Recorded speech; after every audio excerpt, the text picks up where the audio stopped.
Hello and good morning, students. Today we are going to start the poem The Pulley. This poem is in the 10th standard SSC textbook, English medium. So let us begin with reading about the information of the poet of this poem.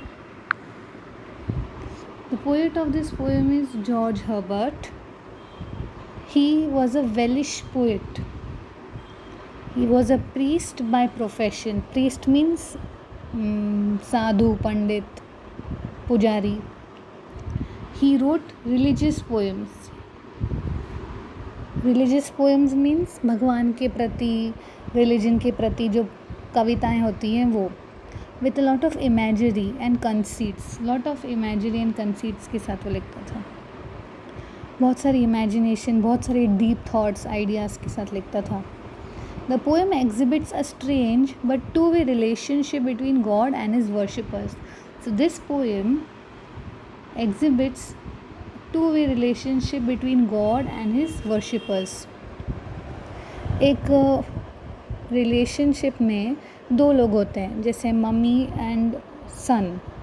तो mummy की तरफ से भी reaction होगा, सन की तरफ से भी रिएक्शन होगा. तो रेसिप्रोकेशन, रिएक्शन, कॉन्वर्सेशन, तो एक वो टू वे प्रोसेस हो जाती है. नहीं तो सिर्फ मम्मी कहे जा रही या सिर्फ सन कहे जा रहा, तो वो एक वन वे प्रोसेस होती है. तो in this poem he has exhibited, as shown a relationship between God and his worshippers. God and devotees, भक्त के बीच में और भगवान के बीच की रिलेशन बताई है.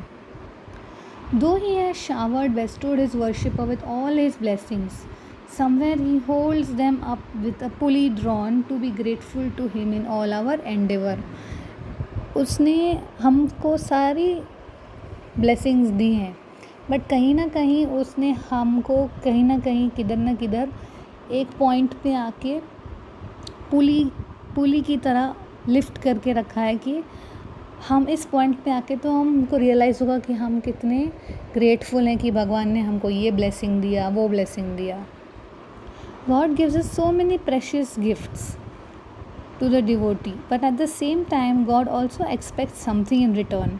भगवान हमको सब कुछ देते हैं, अच्छा घर देते हैं, गाड़ी देते हैं, अच्छी पढ़ाई देते हैं, अच्छे घर वाले देते हैं, पैसा देते हैं, लुक्स देते हैं, विजडम देते हैं, बट उनको हमसे भी कुछ उम्मीद है. उनको हमसे उम्मीद है. He expect something in return.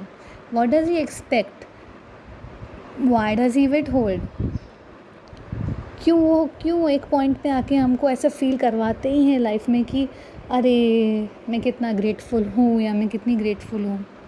The pulley shows how God lifts man towards himself with the pulley of restlessness. हमने बहुत बार देखा होगा, हमारे पास सब कुछ होता है लाइफ में, wisdom, strength, beauty, knowledge, money, but एक पॉइंट पे आके हैप्पीनेस नहीं होती, या एक पॉइंट पे आके घर में शांति नहीं होती, या एक पॉइंट पे आके ऐसे रियलाइज़ होता है क्या करेंगे इतने सारे ब्लेसिंग्स का, जब हमारे पास वो इसका फ़ायदा उठाने का तरीका ही नहीं आता हमको. तो हमने बहुत घरों में ऐसा देखा होगा. तो ही सिंग रेस्टलेसनेस, चैन, शांति, वो भगवान ने हमको आके एक पॉइंट पे अटका दिया कि मैं सब कुछ दूंगा, but he wants us to be grateful to him. The main point mentioned in this entire poem is that he wants us to be grateful to him. What is distinctly metaphysical about the poem is that a religious notion is conveyed in a secular scientific image. Okay, so now let's start with the poem.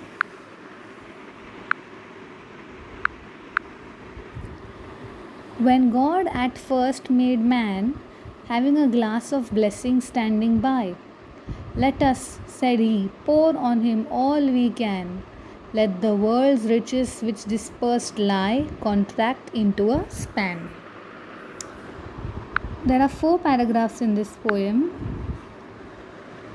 Now, in the first paragraph, God is saying he has given us a glass of blessings. And he is saying, give everything, pour all the riches. Riches means wealth, bounties, riches, paisa, money, material life. which dispersed means scattered, फैला दो, सारी riches फैला दो पूरे दुनिया में, सबको मिलने दो. Contract into a span. Contract means एक साथ इकट्ठा हो जाए फिर. Collect together. In a span means small space.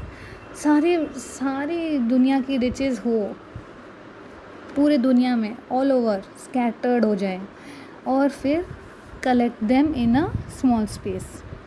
So strength first made a way, then beauty flowed, then wisdom, honor, pleasure. Now see the qualities or the blessings that he has given us: strength, stamina, beauty, wisdom, honor, pleasure.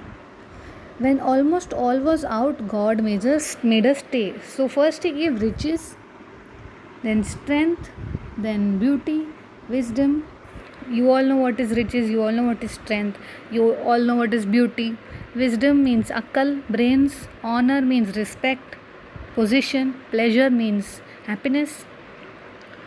When almost all was out, सारी blessings दे दी, फिर God ने एक rule बनाया, रुको, अभी रुको, इस blessing के बाद रुको. Perceiving that alone of all his treasures rest in the bottom lay. क्योंकि उनको पता है, perceiving means noticing, becoming conscious. उनको notice में आया कि सारे blessings का तब फ़ायदा है जब human के पास rest हो. Rest मतलब peace. Bestow on, give as a gift to. Rest in the bottom lay. Let's see the next two paras. For if I should, said he, bestow this jewel on my creature. Bestow meaning was this, give as a gift to. So God is saying, if I give this jewel on my creature, creatures are who? We, human beings are also creatures.